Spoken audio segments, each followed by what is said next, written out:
Welcome to Land of the Bible. I'm David Sussman, your personal tour guide here in the land of Israel. And in today's episode, we are going to travel through the mystical city of Tzfat.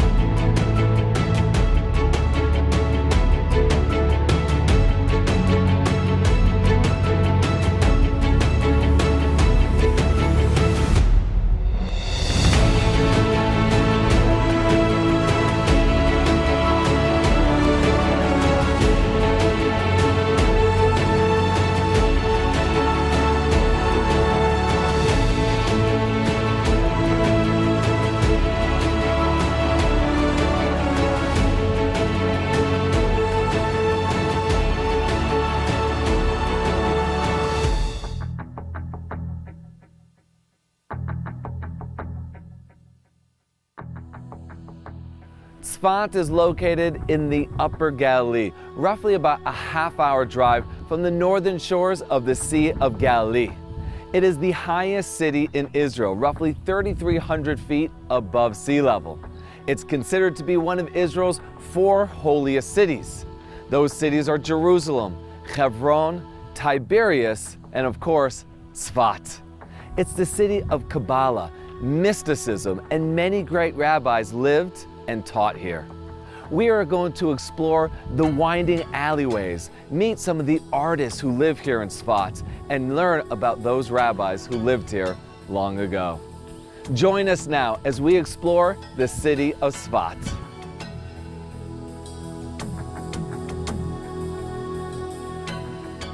The city of Tzfat has a tremendously long history. According to Jewish tradition, Shem and Aver, the son and grandson of Noah from the story of the Great Flood, lived here in the city of Tzfat. Jacob, one of the forefathers of the Jewish people, learned here in Tzfat before going north to his uncle's house, Lavan, where he would meet and marry Rachel and Leah. The city of Tzfat is important to the Jewish people. It was from here during the Second Temple period that they would light signal fires declaring the new month. And this was done so that the Jewish people would be celebrating their holidays on the same day no matter where they lived, as far as Babylon. It also played a significant role during the Crusader period when they built the largest fortress in the Middle East right here in Tzfat. I'm standing in its ruins right now. However, the Crusaders were defeated by the Mamluks, led by the Sultan Baybars, who destroyed the fortress and built another one here according to Islamic architecture. Tzfat always remained important, whoever was living here, and it reached its golden period during the 16th century during the Ottoman Empire, when many great rabbis fleeing the Inquisition in Spain moved here to the city of Tzfat. But before we go into those great sages, let's talk about the miracles that took place here during the battles of 1948.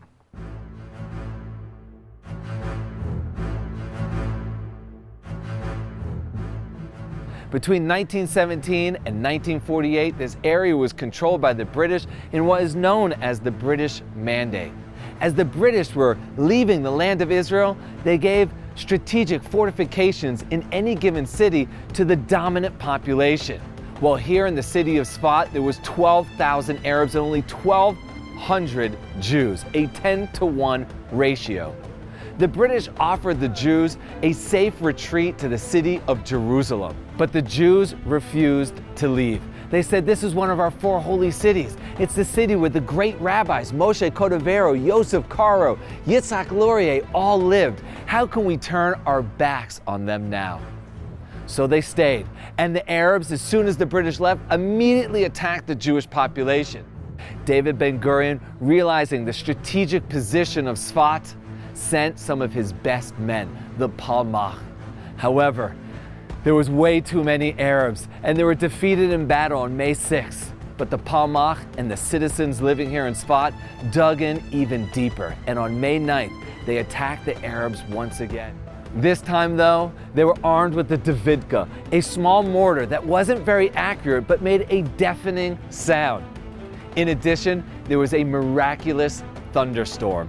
Folks, it hardly rains here in April. It never rains in May. But on May 9th, 1948, it came down like cats and dogs, and this terrified the Arab population. The 12,000 Arabs living here in the city of Tzfat, also another 40,000 surrounding villages, all fled to the valley below, up through the Hula Valley and into Lebanon. This served as a miraculous victory, which also led to further liberation of the Galilee and the independence of the State of Israel. Let's now continue as we walk through the streets of the city of Tzfat.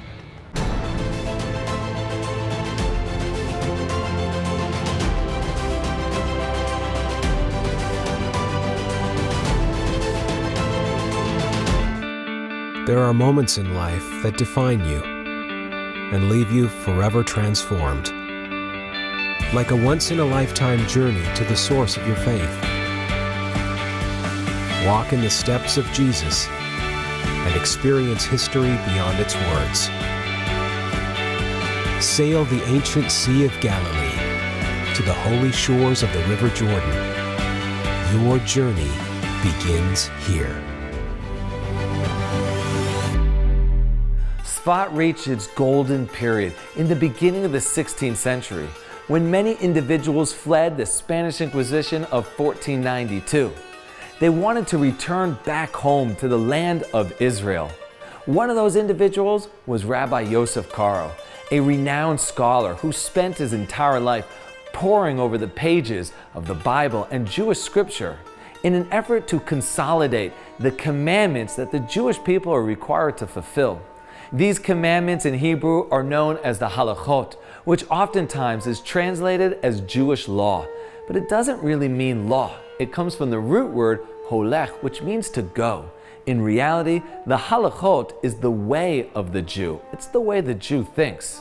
Yosef Karo looked around the Jewish world and saw there were many Jews like myself who wanted to fulfill these commandments, but didn't have the time or the ability to pore over the pages of our oral law and learn for ourselves what these commandments are. So he compiled them all in a simple volume known as the Shulchan Aruch. It is in almost every religious Jewish household, because if I have a question of do's or don'ts, I can find it right here in this book. It's amazing for me to think that Rabbi Yosef Karo sat on these stones in this building, which was constructed in the 16th century, and authored the Shulchan Aruch, such an important book for the Jewish people. It's a big merit for anybody to come visit the city of Tzfat and to come here to the synagogue of Rabbi Yosef Karo. Let's now visit another synagogue and learn about another character from this time.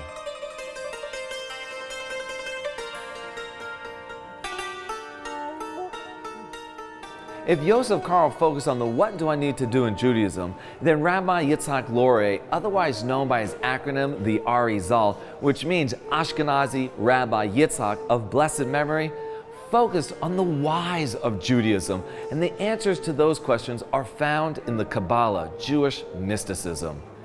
The Arizal was a great Kabbalist who spent most of his days living in Egypt until one day when he heard a heavenly voice commanding him to move to the city of mystics, to the city of Tzfat. The Arizal used to take his students out of the city gates on Friday night in order to sing songs that were written by King David 3,000 years ago, known as the Tehillim or Psalms. These psalms would eventually constitute what will become the Kabbalat Shabbat service, which is celebrated by Jews around the world every Friday night as they welcome in this holy time of the week known as the Sabbath. Let's now visit the cemetery here in Tzfat in order to visit the graves of the sages who once lived here, including the Arizal.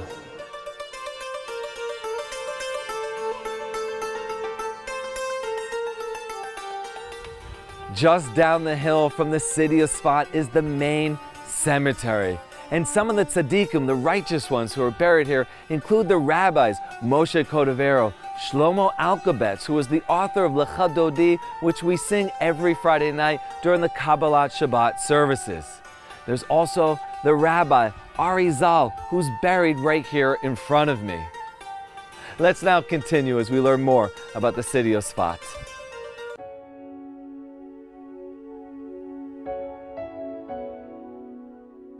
Located on the outskirts of Tzfat is an incredible center called Otzer HaStam. Stam is an acronym in Hebrew for Sefer Torah, Tefillin, and Mezuzot.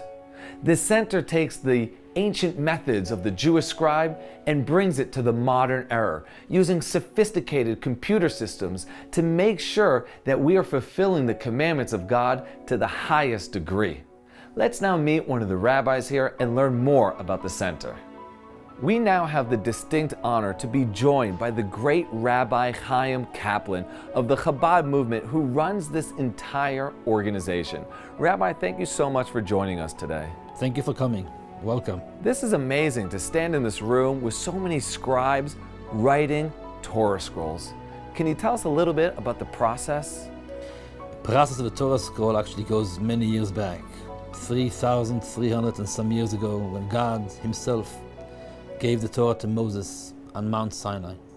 From then, throughout all these years, scribes sit down and write God's words, letter by letter, word by word, the way it was given by God himself. In our center here, we have actually many scribes who write Torah scrolls, mezuzot, and tefillin. A Torah scroll is made of 62 pieces of parchment sewed together. Over 350,000 letters written, very careful, one by one, all according to halacha, but also as art, because we give honor and respect and beauty to God's words. After almost a full year of work of a scribe, a Torah scroll could be ready for a synagogue. Amazing. You open up the center to groups of various ages, faiths, backgrounds for an educational experience. Tell us a little bit about that. We want people to come and appreciate the past, learn about the history of the Jewish people, and take it for their future. And here we have a beautiful center where people can have their own first-hand experience. First of all, trying to be a scribe themselves, hands-on, getting the piece of parchment, the ink and the feather, and trying to write the Hebrew letters. Seeing a 3D show, a trivia game, a moving stage which gives the full picture of those three special fundamental mitzvot of Jewish faith. Wow, Rabbi. Well, thank you so much for sharing those words with us. You're very welcome. We'd love to see all your viewers coming into our center. Let's now continue as we explore more of Tzfat.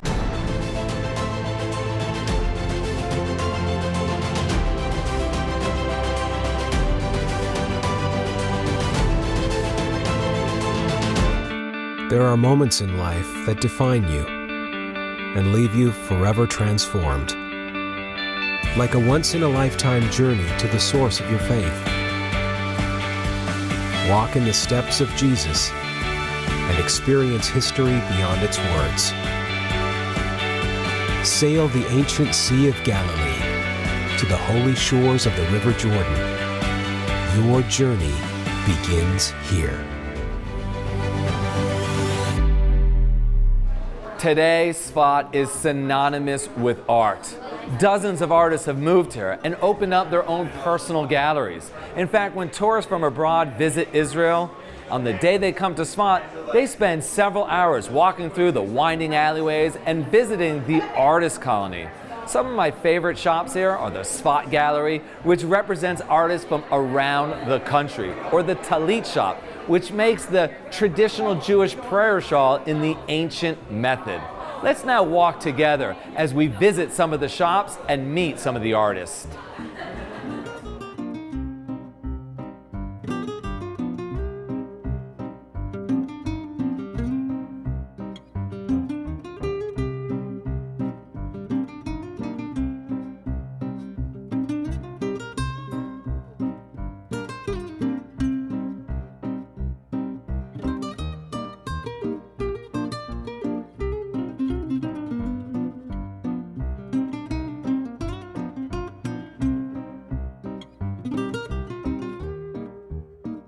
We're now standing in the Sheva Chaya glass-blowing gallery here in Tzfat, which features several of the artist's beautiful watercolors as well as her hand-blown glass.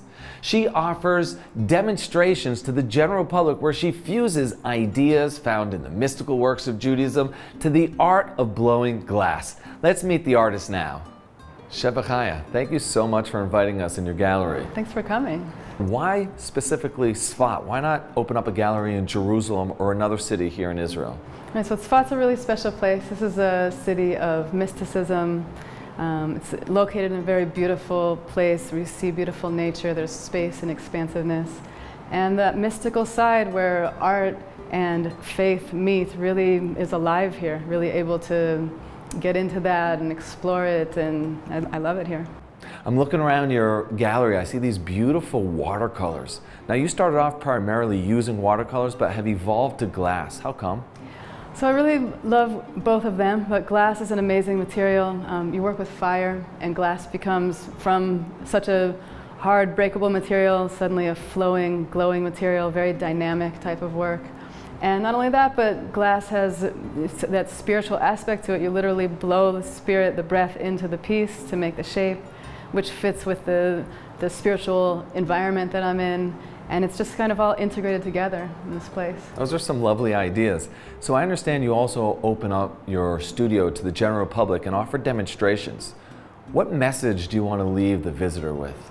So some of the main messages I really care to share are to never give up. This is a teaching of Rabbi Nachman, and we see it literally in the working with the glass, where glass use broken pieces as well. So the broken pieces become integrated with the whole piece, with the fire. And this is showing us literally this message of not giving up even when things seem to fall apart. Looking for the good points, integrating our positive experiences and choosing to think towards the positive. These are some of the main ideas I'm sharing. Amazing. Is there a particular piece you'd like to show us today? Yeah, I'd like to show you the Tree of Life picture. Cool, let's go check it out. So tell us a little bit about the painting. So this painting was made in the Second Lebanon War in 2006. This was a time of great stress in the whole north of Israel. It was raining with bombs from Lebanon. And I just really felt strongly I have to do something to try to make things better, even though that seemed like a big task. So I decided to go on this idea of making an effort to look for the good points, like we learned from the sages, direct our minds towards the positive. And I decided every night to paint a picture searching for the good, even though it was challenging to do so.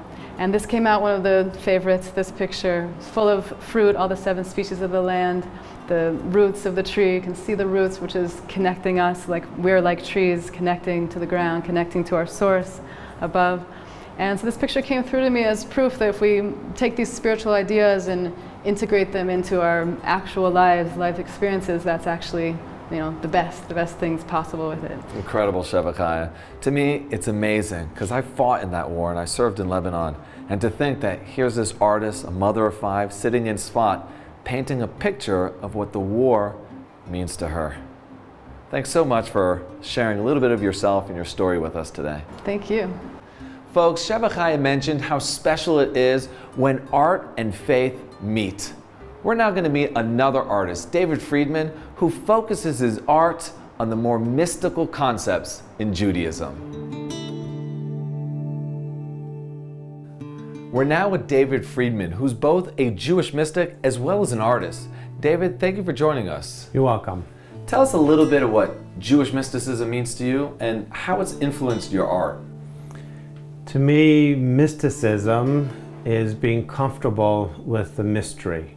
However much we know of existence in the body, we believe there's also a soul, which is infinite and thus ultimately fully unknown. Wow, David, all of that sounds really fascinating. Tell us a little bit about what you offer tour groups that are visiting the city of Tzfat. I offer an introductory lecture to the Kabbalah and Jewish meditation, and I speak to both Jewish and Christian groups of all ages. And of course, I have my art for sale.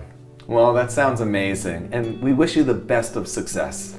Thank you, and many blessings to you. Amen. Let's continue as we learn more about the city of Tzfat. Another great shop to visit while in the artist colony is the Tzfat Candle Shop, which has candles for all sorts of occasions. There's always a live demonstration going on of the artists here making the candles using natural beeswax. And the owner has created several biblical scenes out of wax, such as Noah's Ark, Samson, and of course the story of David and Goliath.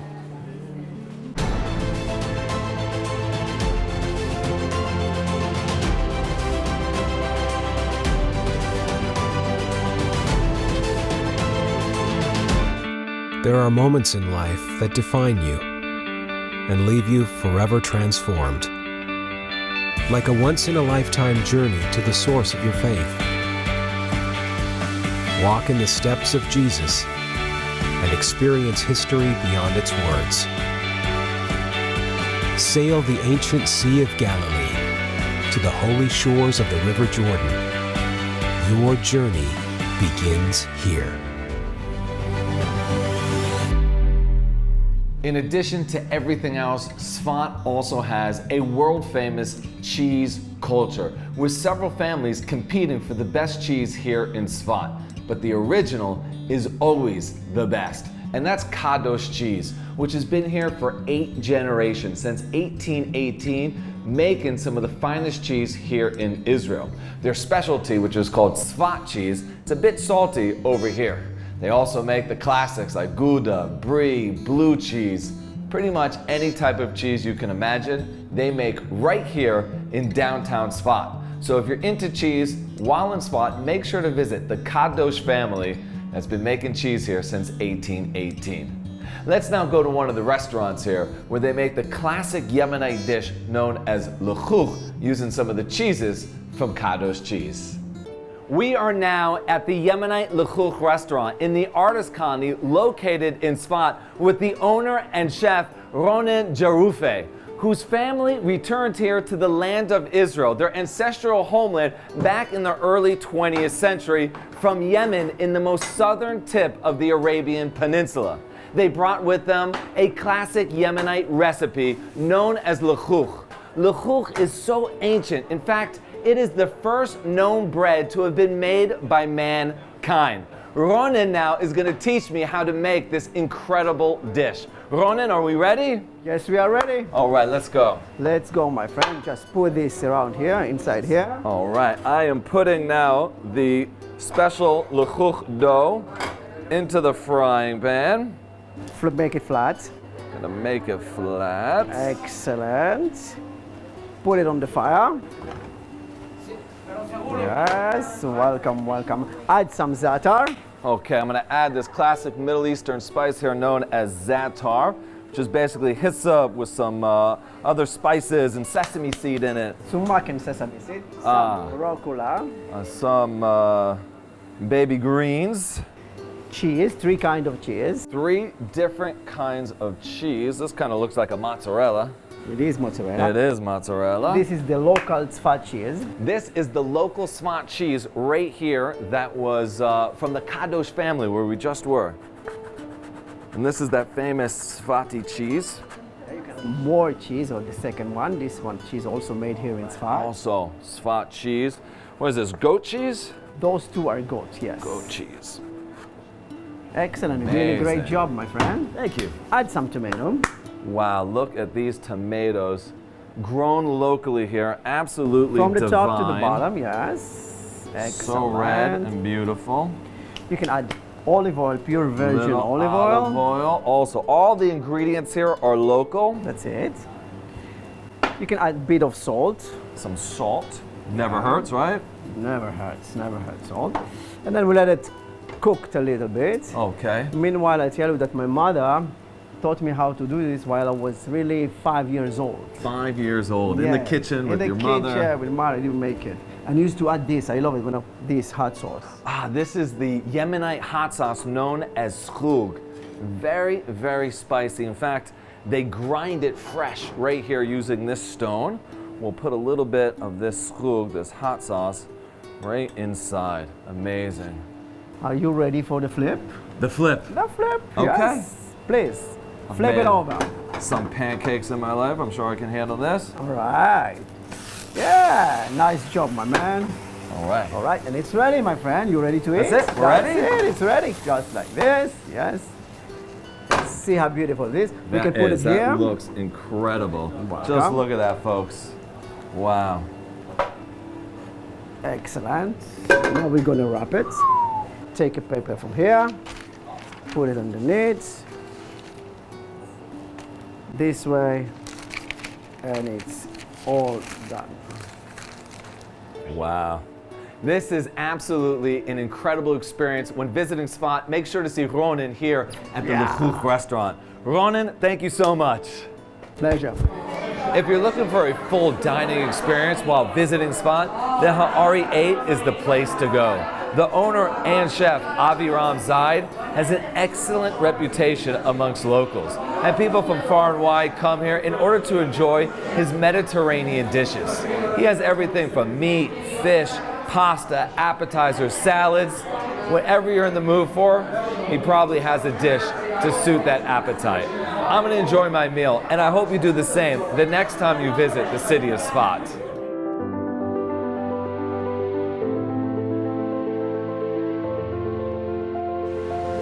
Join us next time on Land of the Bible as we explore Akko with its pristine ruins from the Crusader and Ottoman Empire, as well as Rosh Hanikra, which has some of the most spectacular coastline found anywhere in the world.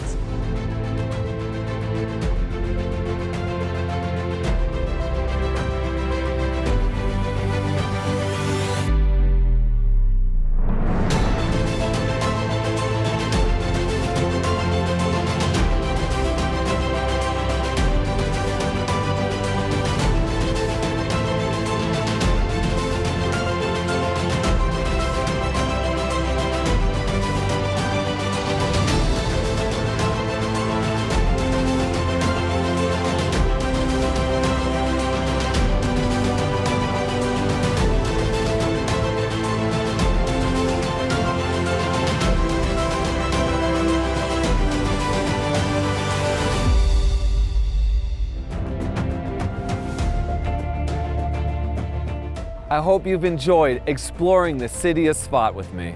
Thank you for watching Land of the Bible. And remember, I'm David Sussman, your personal tour guide here in the land of Israel. Make sure to join us next time as we connect you to the people, places, and land of the Bible.